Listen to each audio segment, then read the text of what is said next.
सब तो पहला जट दी कणक गई, फिर अगली मुंजी गई, फिर आ कणक आने गज गई। उस तो बाद आ गई मुंजी नवीं लग गई। इन सलाब जिहड़ा है ਉਹ ਤਬਾਹ ਬਰਬਾਦ ਕਰ ਗਿਆ। ਵਹਿੰਦੇ ਹੋ ਜੱਟਾਂ ਦਾ ਜਿੰਨਾ ਨੁਕਸਾਨ ਹੋਇਆ ਪਿਆ ਨਾ, ਇੰਨਾ ਸ਼ਾਇਦ ਕਿਸੇ ਦਾ ਹੋਇਆ ਹੋਵੇ। ਆ ਵਹਿੰਦੇ ਹੋ ਫਸਲਾਂ ਤਬਾਹ ਬਰਬਾਦ ਹੋ ਗਈਆਂ ਪਾਣੀ ਨਾਲ, ਅਤੇ ਸਾਰੀਆਂ ਖਰਾਬ ਹੋ ਗਈਆਂ ਨੇ। ਇੰਝ ਜਿਵੇਂ ਪਰਾਲੀ ਬਣੀ ਪਈ ਹੈ, ਆ ਸਾਰੇ ਤਲਕਿਆਂ ਦੇ ਤਲਕੇ ਚੱਕ ਸਜਾਦੇ ਦੇ ਖਰਾਬ ਹੋਏ ਪਏ।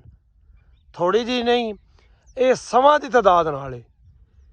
ਜੱਟਾ ਤੇਰੀ ਅਜ਼ਮਤ ਨੂੰ ਸਲਾਮ ਹੈ ਜਿਹੜਾ ਬਰਦਾਸ਼ਤ ਕਰਕੇ ਬੈਠਾ ਹੈ। ਹਕੀਕਤ ਗੱਲ ਹੈ, ਜੱਟ ਦਾ ਕਲੇਜਾ ਅੱਗੇ ਮੈਂ ਕਈ ਵਾਰ ਆਖ ਚੁੱਕਿਆ ਵਾਂ। ਦਰਿਆ ਭਰਿਆ ਹੋਵੇ ਤੇ ਮੱਝ ਪੈ ਜਾਂਦੀ ਹੈ ਦਰਿਆ ਨੇ, ਉਹਦਾ ਐਡਾ ਕਲੇਜਾ ਹੈ।